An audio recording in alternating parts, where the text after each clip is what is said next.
Hello, everyone, and welcome to the Las Vegas Sports Services NBA Weekly Report. I'm John Cranton in Las Vegas, joined by Jeff Saad of LVSS. We'll take a look at the start of the NBA playoffs. Got some free picks, too. We're going to analyze some of the game.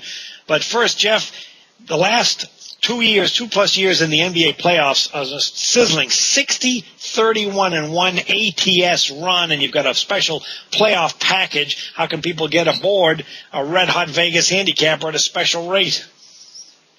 Yeah, and I'm going in with momentum. I won my last 7 NBA regular season games. I finished on a 7-0 run, 60-31-1 going back 2 years. I ended last year's postseason NBA on a 25-9 run. That's 74%. So you can get on board. You're going to get the entire NBA playoffs for only $15. That's all my 5-star players edge winners. That will include the playoff game of the year off at just $15. Just call LVSS at 1-866-575-8916. That's 1-866-575-8916. All right, you got TV games every night, playoff matchups. Get on board with a red-hot Vegas handicapper who's been doing this for many years, and the record speaks for itself. Okay, Jeff, let's start off with the Clippers-Grizzlies series out west. You got the L.A. Clippers for Game 1. They're a 5-point favorite, very low total of 178.5. The odds makers are telling you that this is going to be probably a slow-paced defensive game. But who do you think has the edge for not only the first game but the series on the court and at the betting window? Well, last year the Clippers won in 7 games. They won Game 7 on the road, which is unusual. Since 1982, Game 7s in the NBA playoffs, the home team is 52-10 straight up, 36-24-2 against the spread. That's 60% winners against the spread in Game 7 for the home team. This year, Clippers have home court, which will probably be the difference in the series. LA has a lot more depth this time around.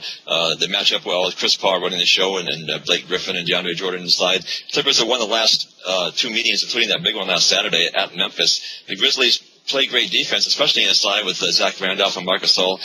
The Grizzlies are second in the league in rebounding margin, and they're first in scoring defense, allowing only 89.3 points per game. The Clippers are fourth with 94.6. The totals will be low in the series. Game 1 is at 179. Memphis is 42-19 to the under the last 61 games, playing on 1 day's rest. For the series, I'm going to give the edge to the Clippers here.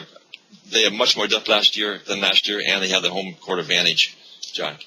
Yeah, I like both of these teams as far as their makeup, their defense, their rebounding ability. So I'm kind of disappointed that they're playing in the first round because I expected both have the potential to go on long postseason runs. But the way I'm going to look at this first game in the series is with the total, under the total. Memphis, under Lionel Hollins, they're really about slowing the pace down. They do have young talent, and they have the talent that can run, a lot of young legs, but they don't. They prefer to play great defense for him. But the numbers are just sensational. Number 3 in the NBA in field goal shooting defense, allowing .439%. And they're tops in the league as far as points allowed, just 89.5 points per game. Against the Western Conference, boy, this Memphis team really steps it up defensively, 16-5 under the total. And when they win a game, the defense is there. The next game, 39-17-1 under the total. Clippers have a lot of offensive talent, but what has been kind of under the radar for the Clippers this season is the defensive improvements. They were a below-average defensive team last year. Not so this season. Exceptional depth and rebounding ability. They ended up 4th in the NBA in points allowed, so they can play any style with their depth and talent. But if you want to slow the pace down like Memphis is going to, Clippers will say, fine, we can play that type of game, and I wouldn't be surprised to see a Game 1 go under the total. And if it's a series that goes, 6 or 7 games, probably 4 of the first 6 games might be worth a look at under the total. Okay, another series that's going to be fascinating. Let's move back to the East Coast. Get the Celtics playing the Knicks in the Northeast. The Knicks won the season series, taking 3 out of 4 against rival Boston for the first time since 03-04. For Game 1, it's not really projected as far as odds makers are concerned to be a close first game, 7.5 on the home team, and yet Boston kind of playing possum down the stretch. Who do you think has the edge in the first couple of games, Jeff? In the first game, the line's been between 6.5 and 7.5, which is just about right for me. I'll probably lay off the game. I think that's where the line should be. There's no question he's been playing better down the stretch. The Knicks have won 16 of the last 18. And one of those losses was against Charlotte when the Knicks didn't play most of their starters. The Knicks have won and covered the last 3 meetings. The Celtics have lost 6 of the last 9, and they've held their own after Rajon Rondo was injured. But still, they're still haven't been in really good form lately. Paul Pierce has a sore ankle, but he's probable for Game 1. The Knicks have to hope they stay hot from the three-point line. They shoot 38% from there, but Boston is second in the league in defending the three, so this could be a good matchup in that way. The Knicks are 10-1 against the spread the last 11 games versus teams with winning records, but they never underestimate the resolve of the Celtics. Last year they took the Heat to 7 games. I'll take the Nets to win the series because definitely they're in much better form recently than the Celtics are, John. Well, I'll go ahead and take Boston against the point spread, certainly for first game and maybe even the first two. And the reason is one of the weaknesses that the Celtics have had the last couple of years is rebounding. It's not really a major problem, as the Knicks were also very weak this season in rebounding. And, take a look at the minutes that Kevin Garnett has played the last 5 games. Here they are: 0, 19, 0, 28, and 24. Okay, the Celtics have been playing possum the last month. They're just worried about getting healthy, resting their veteran players. We saw them do this back in 2010. They settled for number 4 seed that year and were kind of an afterthought. Lo and behold, they beat everybody on the way to getting to the NBA Finals, got to Game 7, and even last year we saw it too, where they kind of rested guys down the stretch and then had a very long postseason run. Yes, they're without Rondo, but they do have much better depth for this season. I like the defensive ability of Courtney Lee and Avery Bradley. They could give some problems to Ray Felton. They're certainly going to be attacking him the entire series. KG rested is always a plus, and you got him going up against Carmelo Anthony, which is going to be fun not only on the court but also up here with the psychological part where they go at it mentally and throwing verbal jabs at each other on the court and off the court. And even the Boston bench, so much better. Brandon Bass was there last year, but he's a physical inside player, and Jason Terry wasn't there last year. So the Knicks have to be careful. I think his Boston defense and their veteran experience could give the Knicks a very good go, a very tough round. And I don't agree with the 6.5 to 7 here for the first game. I think it's a very close first 2 games. Okay, another series back east. We got the Nets playing the Windy City Bulls. It's going to open in Brooklyn. The number 4 seeded Nets. They're going to be open to 5-point favorite, down to 4.5. Another low total of 181.5. Pretty good big front courts and defensive teams going here. Jeff, is it going to come down to rebounding? Yeah, and it could go down to the home court advantage, too, because this looks like a very close series. It could be one of those ugly series. There's not going to be a lot of the Nets definitely have the better offense, but it's not that great. But the Bulls have a great defensive team, so it could be a grinded-out 7-game series. These two teams definitely have been money burners at home. The Nets are 5-12 against the spread the last 17 home games. The Bulls are 13-27 against the spread at home this season. As I said, the Brooklyn is the better offensive team, but they're still 17th in scoring this year. The Bulls are tied for last with the Wizards and the 76ers. Deron Williams is averaging nearly 23 points per game since the All-Star break, and that's surprising because there was a chance where we thought he wasn't going to be 100% healthy the rest of the season, but he's done very well. Brook Lopez has averaged 22 points per game and shooting 53% from the field in the games versus the Bulls this season. I think last time Coach Thibodeau kept telling his players to get more physical with Lopez. Chicago's 4-0 against the spread the last 4 meetings in Brooklyn, and the road team is 5-1 against the spread the last 6 meetings. Joakim Noah has a nagging foot injury, and I guess lately, I just checked before the show, he's now doubtful for Game 1. I rate this series as a toss-up with the probable win going to Brooklyn based on that home court, which I mentioned earlier. If you get a home game on Game 7, it means you're going to win about 80% of the time. So I'm going to take the Brooklyn Nets to win in 7 games, John. I'm going to take the Brooklyn Nets for the first game and even the first 2 games. I like the matchup, but them being at home. The Chicago Bulls, I'm impressed with the coach, the way he gets these guys to hustle every night and play defense, and it does show up with their performance on the road. They ended up playing very well, slightly winning record. But, boy, this Chicago offense is just so difficult to back. Derrick Rose, if you remember last year, he was the entire offense ran through Rose. And when he got injured in that playoff series against Philadelphia, they just were completely lost. They lost in the first round last year to a marginal 76er team, and now they haven't had them all season. They ended up 29th in points scored, never really developed any consistent offensive options.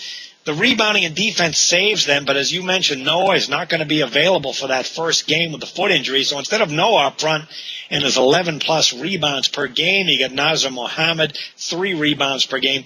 And what I like about the Nets is the balance. First of all, if you're going to play Chicago, you know they're going to come at you in a physical manner. Well, the Brooklyn front court is sensational as far as bulk. 7-foot Brook Lopez, 19.5 points per game, 7 rebounds, 2 blocks. Chris Humphries is a big, hard-working player. And then you get the backup center, Andre Blatch, 6'11", another 260-pounder they can throw in there. So they can give the same medicine back.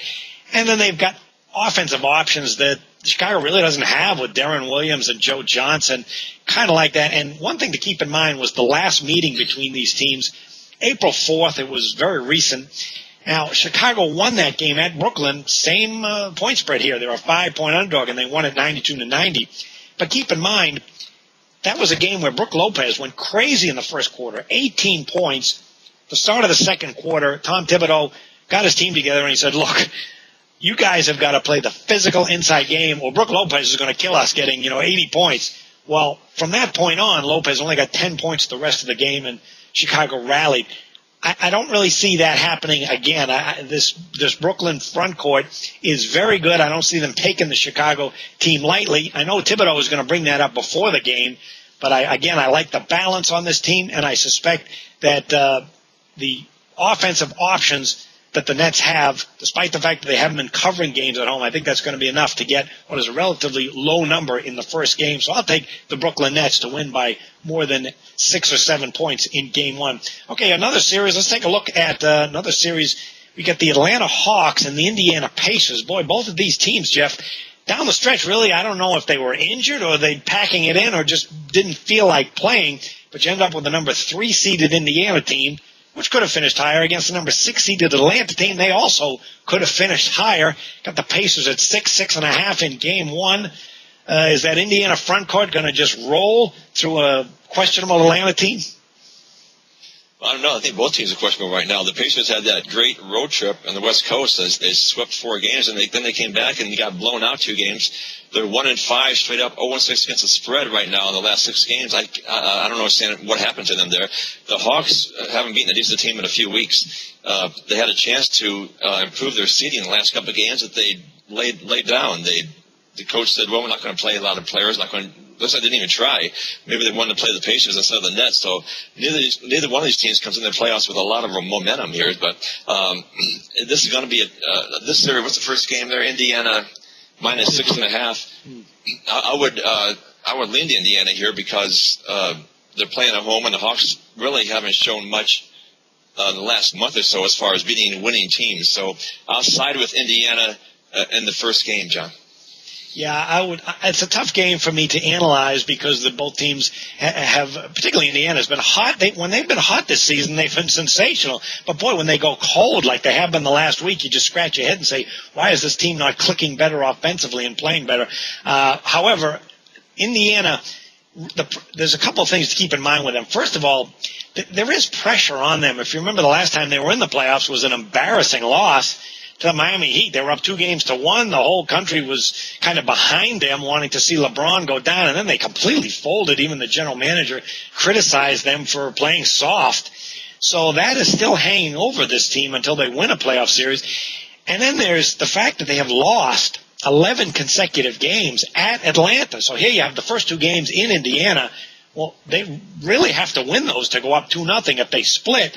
Now they've blown the home court edge, and they're going to a place where they've lost 11 in a row, and all those bad vibes that happened a year ago I can see resurfacing. So I'm going to lay off this series, but I'm certainly going to watch the first 2 to see if Indiana can show up and get that 2-0 edge. But if they don't, boy, I'm going to be very cautious about backing this team and certainly taking a look at Atlanta.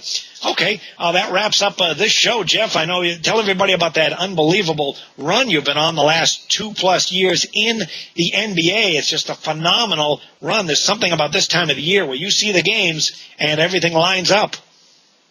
Yeah, I've been following the NBA playoffs closely since the early 70s. I told you how old I am. I remember Willis Reed, 1970, walking onto the court in Game 7. I remember the Lakers defeating the Knicks in 72, and the Knicks beating the Lakers in 73. So I've been watching the playoffs for a long time. There are a lot of dramatic emotional swings from game to game. There's also trends as far as when a team's up 2-0 or 2-1 or 3-2, and there's also trends depending on what the line is. So you put everything together, and you can do pretty well in the NBA postseason. I'm 60-31-1 going back 2 years. Last year I ended up on a 25-9 run. I ended the regular season this week 7-0 in the NBA.